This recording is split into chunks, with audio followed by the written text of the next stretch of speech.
Voltemos, meus amigos, vamos dar sequência ao nosso estudo. Questão de número 11 da nossa lista, vamos juntos, vamos lá. Ela diz assim: uma pesquisa a respeito das quantidades de teatros em cada uma das 11 cidades brasileiras selecionadas apresentou o seguinte resultado. E aí você já observa que estamos diante de um conjunto apresentado na forma de um rol. Vejam que são valores quantitativos, são valores numéricos e estão em ordem crescente. Então já temos aqui diante de nós um rol. Com referência a esses dados, julgue os itens seguintes. A mediana do conjunto é igual a quanto? Vamos descobrir, ok? Vamos descobrir quanto vale a mediana deste rol. Então não tem segredo. Vamos só repetir aqui os elementos do conjunto. 1, 2 e 2.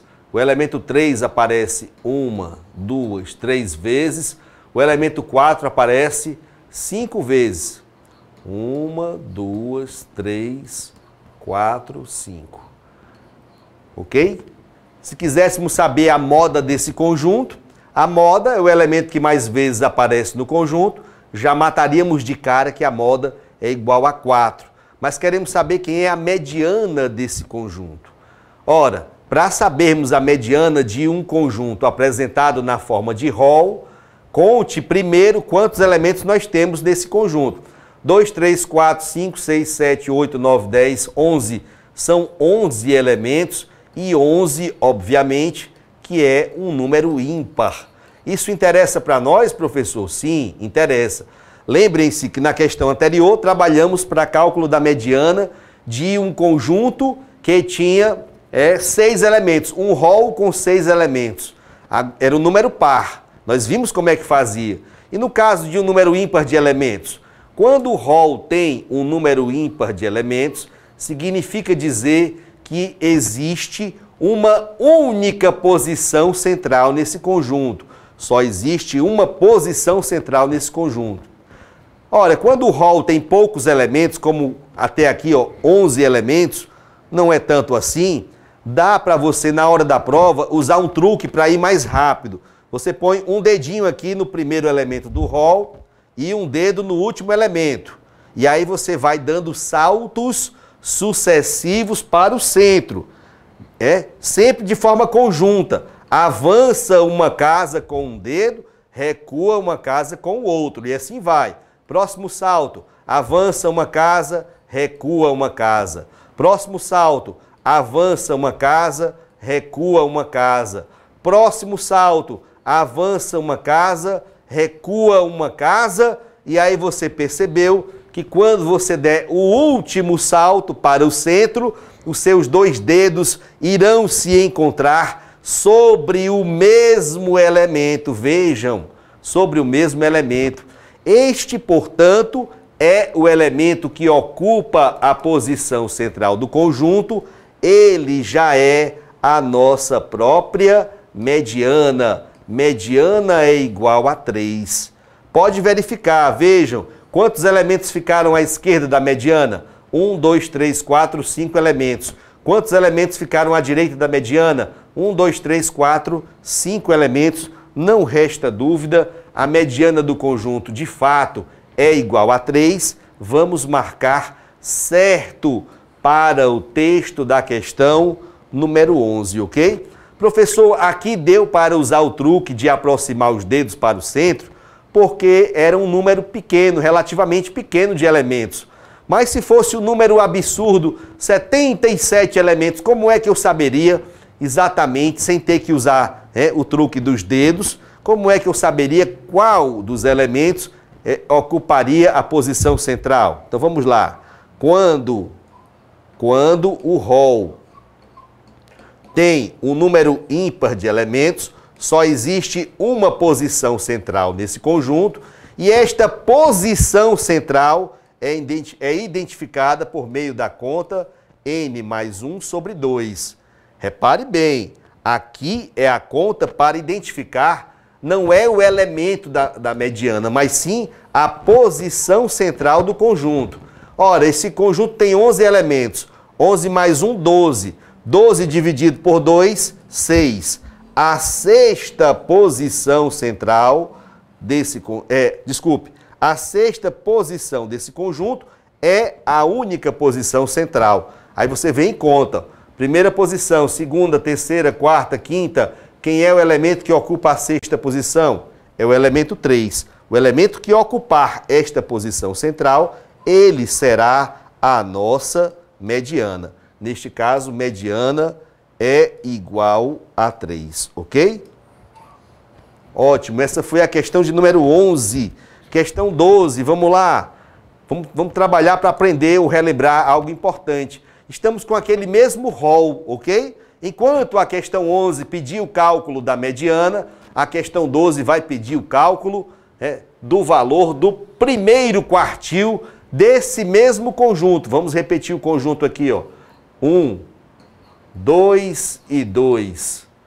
3, 3 e 3.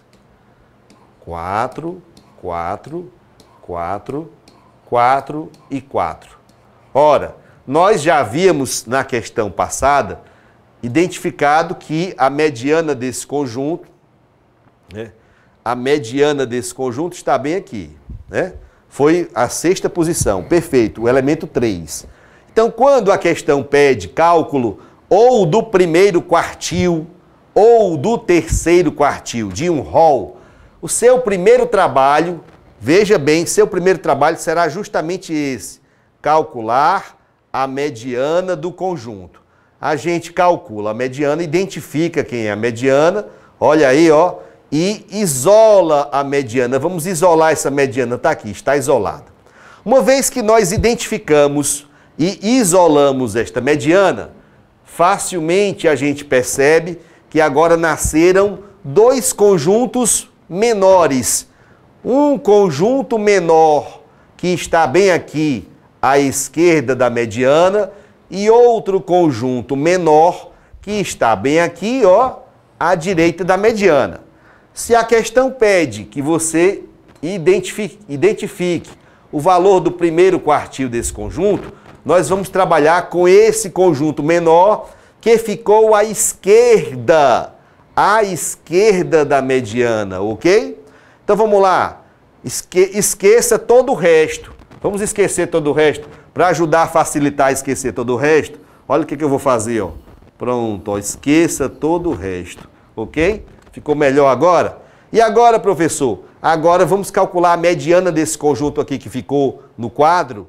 Ah, então quer dizer, então, professor, que a mediana desse conjuntinho, que se localiza à esquerda da mediana do conjunto, a mediana desse conjuntinho da esquerda vai ser o primeiro quartil, é isso? É exatamente isso, meus amigos, precisamente isso. Quem é a mediana aqui? Quem é que está exatamente no meio desses 5 elementos?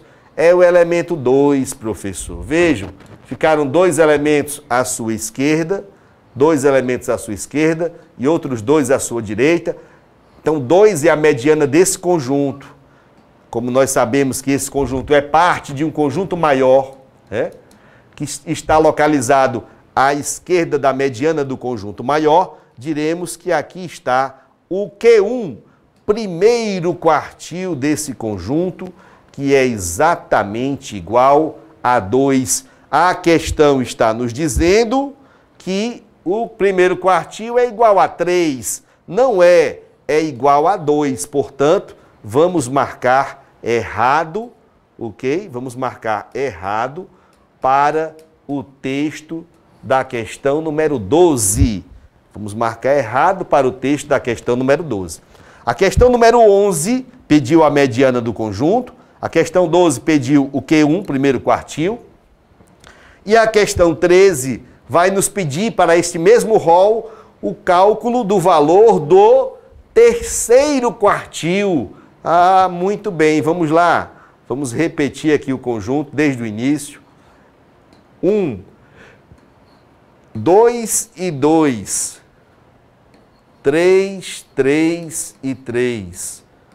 4, 4, 4, 4 e 4. 1, 2, 3, 4, 5, 6, 7, 8, 9, 10, 11. A questão pede a determinação do terceiro quartil. Você já sabe, porque eu acabei de falar, que se a questão pede para um rol cálculo do Q1, primeiro quartil, ou cálculo do Q3, terceiro quartil, a primeira providência que temos que tomar é identificar a mediana do conjunto. Vamos calcular a mediana? Vamos lá, gente, ó. Já havíamos feito isso na questão número 11, não foi? Ah, professor, fizemos isso na questão número 11. Aqui está a mediana desse conjunto. Pode verificar que à esquerda da mediana existem 5 elementos e à sua direita também existem outros 5 elementos. O que eu faço agora, professor? Agora nós vamos isolar a mediana que nós já havíamos calculado, já havíamos encontrado. Ao isolarmos a mediana, nós observamos agora a presença de 2 conjuntos menores. Um conjunto menor à esquerda da mediana e um conjunto menor à direita da mediana. Ótimo, aqui estão, ok? E agora, professor, vejam, se eu estivesse interessado no Q1, eu trabalharia com esse conjunto aqui da esquerda, né? E encontraria a mediana desse conjunto da esquerda para identificar o Q1. Mas como agora eu quero o Q3, eu vou trabalhar com esse conjuntinho que ficou à direita da mediana. Ah, professor, perfeitamente. Vamos lá, para ajudar e ficar mais fácil, ó, eu vou esquecer todo o resto. É como se o nosso conjunto agora se resumisse a isto, esses elementos que estão aqui nesse novo conjunto. O que eu preciso fazer agora, professor? Preciso encontrar a mediana desse conjunto. A mediana desse conjunto que está à direita da mediana do conjunto principal será exatamente o Q3, terceiro quartil desse conjunto. Portanto, meus amigos, encontramos que o terceiro quartil é igual a 4, isso está perfeitamente correto. Vamos marcar certo para o texto da questão número 13. Certo para o texto da questão número 13, ok? Vamos lá, só para juntar tudo e mostrar para vocês, tá? Tá aqui o conjunto inteiro, ó. 1, 2 e 2. O 3 aparece 3 vezes, 1, 2 e 3. O 4 aparece 5 vezes, 1, 2, 3, 4 e 5. Um rol com 11 elementos, 6, 7, 8, 9, 10, 11. Tudo bem, e aí? Por que se chamam medidas separatrizes? Elas se chamam medidas separatrizes porque elas dividem, elas separam o nosso conjunto em várias partes iguais. A mediana está aqui, ó. A mediana divide o conjunto em quantas partes iguais? 2 partes iguais, pode ver, ó. Vamos separar aqui, ó. A mediana divide o conjunto em 2 partes iguais, ó. Olha lá, à esquerda da mediana tem 5 elementos e à sua direita tem outros 5 elementos. Quando nós calculamos o Q1, primeiro quartil, identificamos que era esse elemento 2. Quando nós calculamos o Q3, terceiro quartil, identificamos que era este elemento 4. Olha lá, isole aqui quem é o Q1, isole quem é o Q3.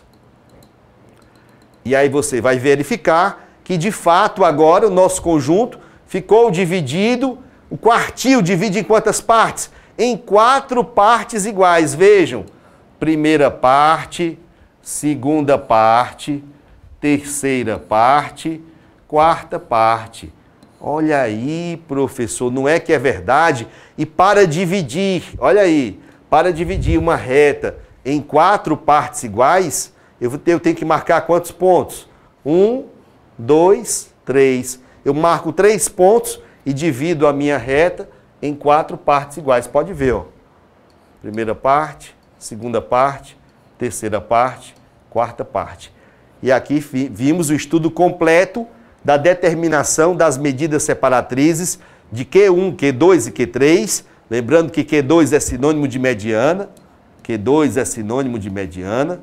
Aqui é o Q1 e aqui é o Q3, tá? Só para não perder a viagem, só para não perder a viagem, essa diferença Q3 menos Q1 é chamada de, essa diferença entre os quartis extremos, Q3 e Q1, é chamada de amplitude interquartílica.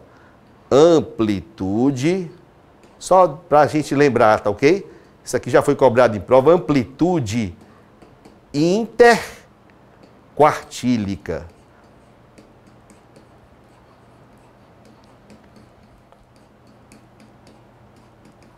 Ou desvio interquartílico, dá na mesma, ok? É a diferença, né? Q3 menos Q1. Joia, então terminamos aqui a questão de número 13, não foi? Questão de número 13, vamos para frente, questão de número 14 da nossa lista. Ela diz assim: 5 municípios de um estado brasileiro possuem as seguintes quantidades de patrimônios históricos. 5 municípios de um estado brasileiro possuem as seguintes quantidades de patrimônios históricos. E aí nós encontramos um conjunto que ainda está na forma de dados brutos, porque não está observando ainda uma sequência em ordem crescente. 2, 3, 5, 3 e 2. Aí a questão agora diz assim, olha o que a questão diz.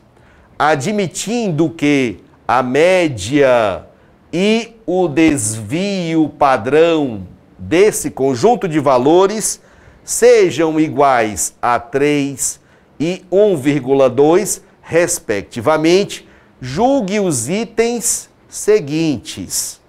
Então a questão está nos dando duas informações. A questão diz que a média desse conjunto é igual a 3. A questão nos diz que o desvio padrão desse conjunto é igual a 1,2. Informações do enunciado. Questão de número 14. Para esse conjunto de valores, a variância, olha aí, gente, ó, a variância é igual a 3. O que é variância? Vamos lá. A variância, por definição, ok? Por definição, a variância é o quadrado do desvio padrão.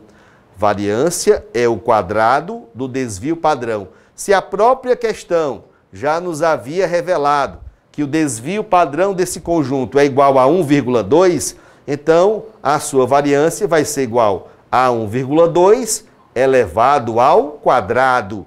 Elevado ao quadrado. Ora, se eu sei que 12 ao quadrado é 144, então 1,2 ao quadrado, é só colocar a vírgula aqui, é 1,44. Aqui está, portanto, a variância desse conjunto. A questão está nos afirmando que a variância é igual a 3. É igual a 3, professor? Não, é 1,44. Portanto, marquemos errado. Marquemos errado para o texto da questão número 14, ok? Marquemos errado para o texto da questão número 14. Para frente, essa foi fácil. Ih, professor, essa aqui foi só conceitual, né? Foi só conceitual. Então, a relação entre desvio padrão e variância é essa. Se a questão te der o valor do desvio padrão e pedir o cálculo da variância, aí você simplesmente pega o desvio padrão e eleva ao quadrado. Se for o contrário, se a questão te der o valor da variância do conjunto e pedir o cálculo do desvio padrão,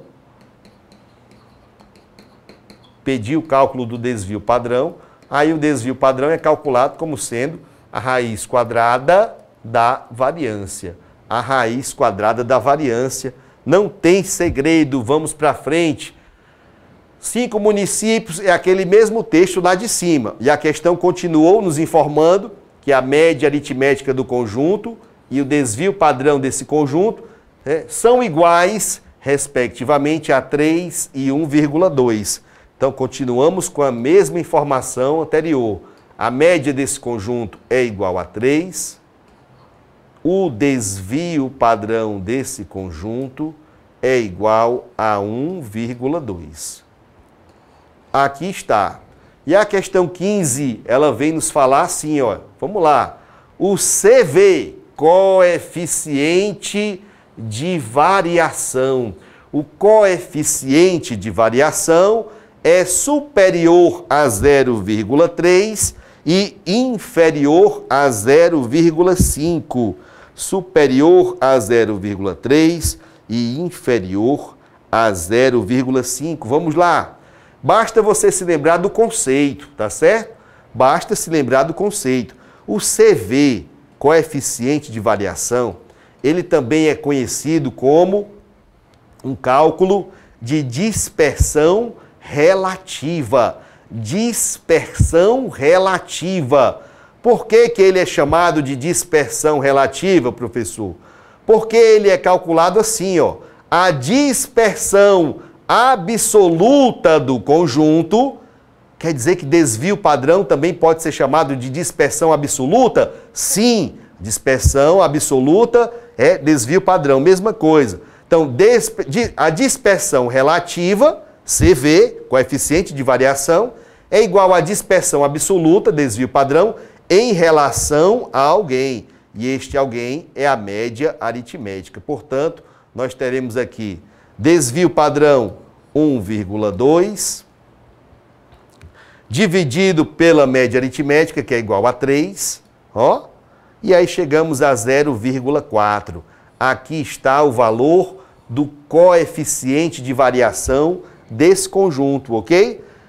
0,4 é um valor superior a 0,3 e inferior a 0,5? Perfeitamente, então marquemos certo para o texto da questão de número 15, ok? Outra informação que você tem que guardar a respeito do CV, e essa informação que eu vou falar agora já foi cobrada várias vezes em questões teóricas de concurso, é que o CV, o coeficiente de variação, ele é uma medida adimensional. Adimensional, ou seja, ele não depende da unidade da variável que está sendo trabalhada. Imagine que você está trabalhando com um conjunto que representa os pesos de um grupo de crianças e adolescentes. Pesos. Quando você calcula o desvio padrão desse conjunto, ele é medido em quilogramas. Estamos falando de peso. Quando você calcula a média do conjunto, essa média também é medida em quilogramas. Quando você divide, né, desvio padrão pela média, quilograma vai embora com quilograma e o CV é uma medida adimensional. Não tem unidade, não depende da unidade da variável que está sendo trabalhada, ok? Guarde essa informação. A outra informação é que o CV é chamado de dispersão relativa, porque ele é igual à dispersão absoluta em relação à média. Então, CV, dispersão relativa, desvio padrão, dispersão absoluta, ok? E você não pode esquecer de maneira nenhuma a fórmula do CV. Não pode esquecer a fórmula do coeficiente de variação. Vamos para frente. Questão 16, ela diz assim. A tabela precedente, nós encontramos aqui uma tabela que tem duas colunas. Na primeira coluna é a variável X, o número diário de denúncias registradas. Número diário de denúncias registradas. E na coluna seguinte, a frequência relativa de cada uma daquelas denúncias. Frequência relativa, valores percentuais. Quando ele coloca 0,3, você entende 30%. Quando ele coloca 0,1, 10%. 0,2, 20%. 0,1, 10%. 0,3, 30%. E o somatório vai ser sempre igual a 100%. E aí ele diz, a tabela precedente apresenta a distribuição de frequências relativas, valores percentuais, olha aí, ó, da variável X, que representa o número diário de denúncias registradas na ouvidoria de determinada instituição pública. A partir das informações dessa tabela, julgue os itens seguintes. Essa questão 16, ela veio de graça. Por quê? Porque ela está questionando de nós o valor da amplitude total. Amplitude total é uma medida de dispersão, ok? Mas é a mais fácil de ser calculada entre todas as medidas estatísticas, independentemente de serem medidas de posição, de dispersão, de assimetria, de kurtose. É o cálculo mais fácil de ser realizado em um conjunto, é o cálculo da amplitude total. Por quê, professor? Porque a amplitude total é calculada como sendo a diferença entre o maior e o menor elementos do conjunto.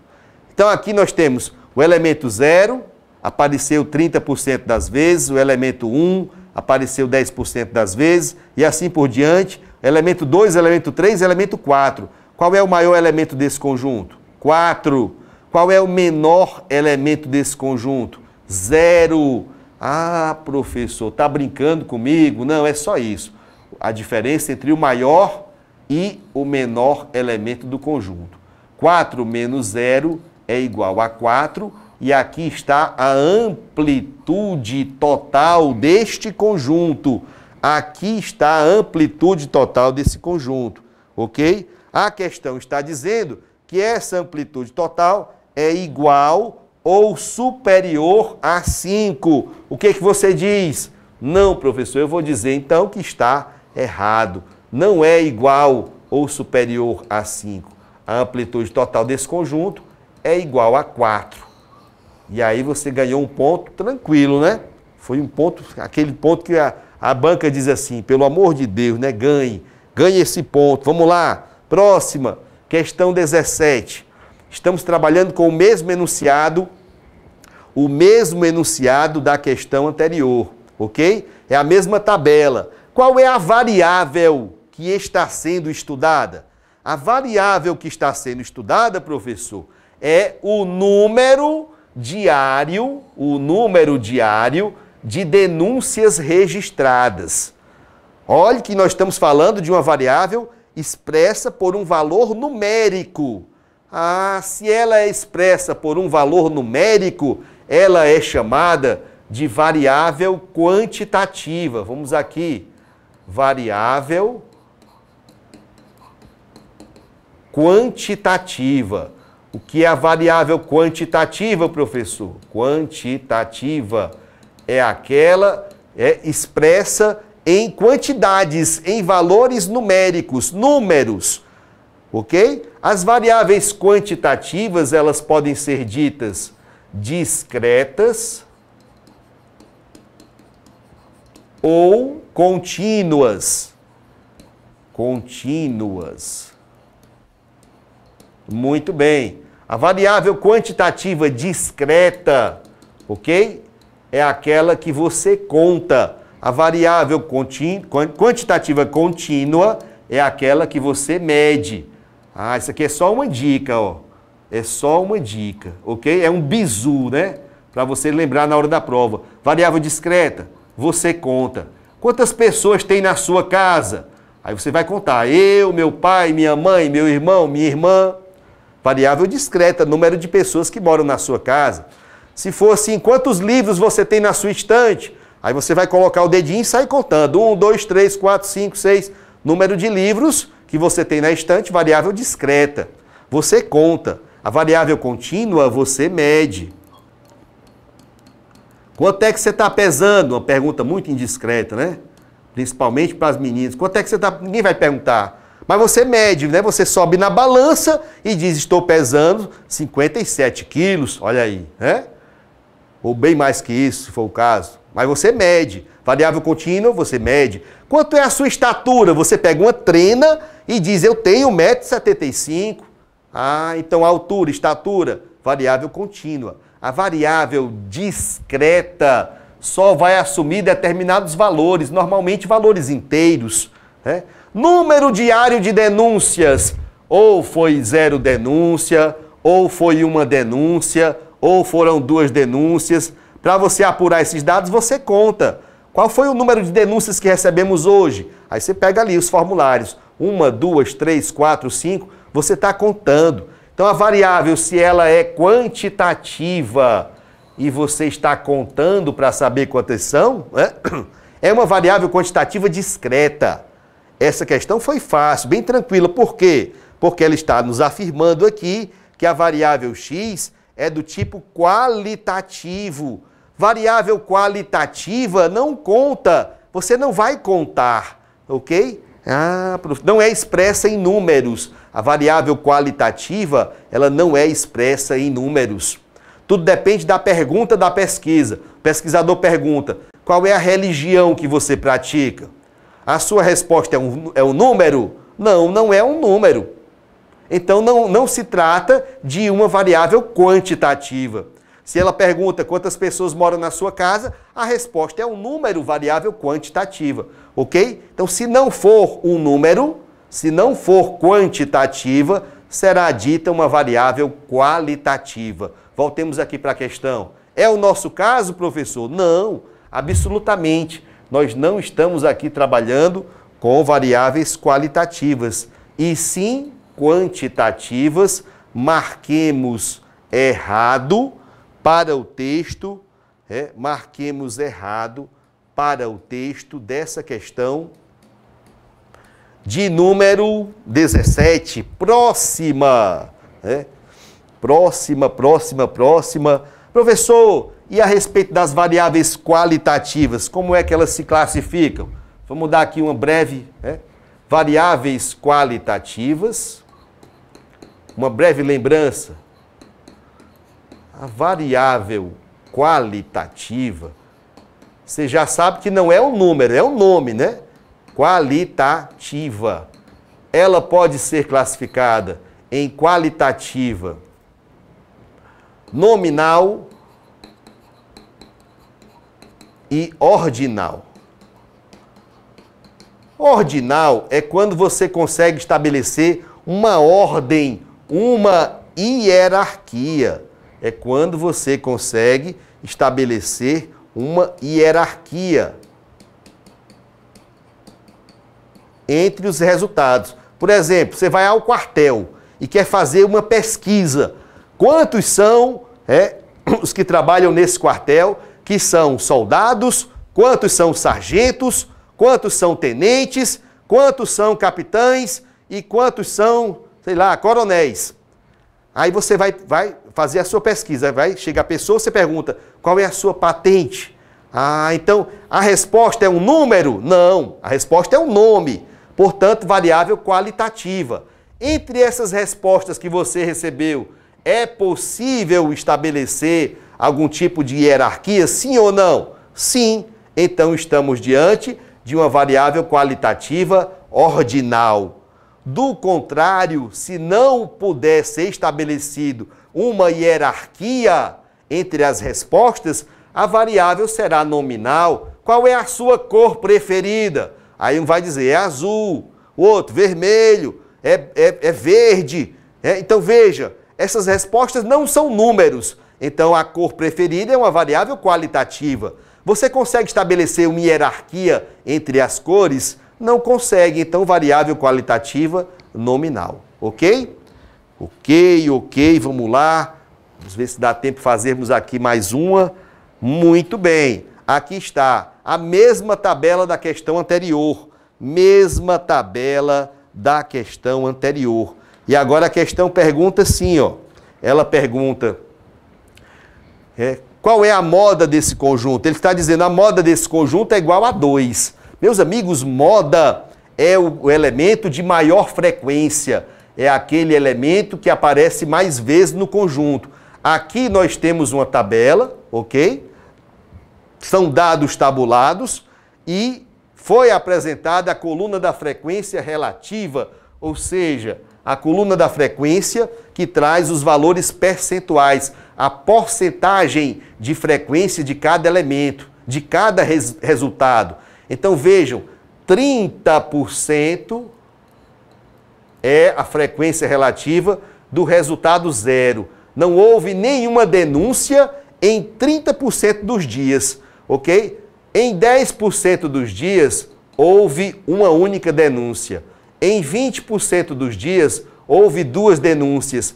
Em 10% dos dias, houve 3 denúncias. E, novamente, em 30% dos dias, houve 4 denúncias. Quais são os valores do número de denúncias que apresentaram maior percentual, de maior frequência? 30% lá em cima, para nenhuma denúncia. 30% aqui embaixo, para 4 denúncias. Então, estamos diante de um conjunto bimodal. Um conjunto que apresenta 2 modas. Olha aí, ó, bimodal. Quem é a moda desse conjunto? Nós temos a moda igual a 0 e temos a moda igual a 4. São 2 modas. A questão está dizendo que a moda dessa variável é igual a 2. O que eu vou dizer então? Eu vou dizer que está errado. Está errado. Muito bem, chegamos aqui à questão de número 18. Temos muito chão pela frente ainda, ok? Vamos encerrar esse vídeo por aqui, mas daqui a pouquinho a gente volta. Até já!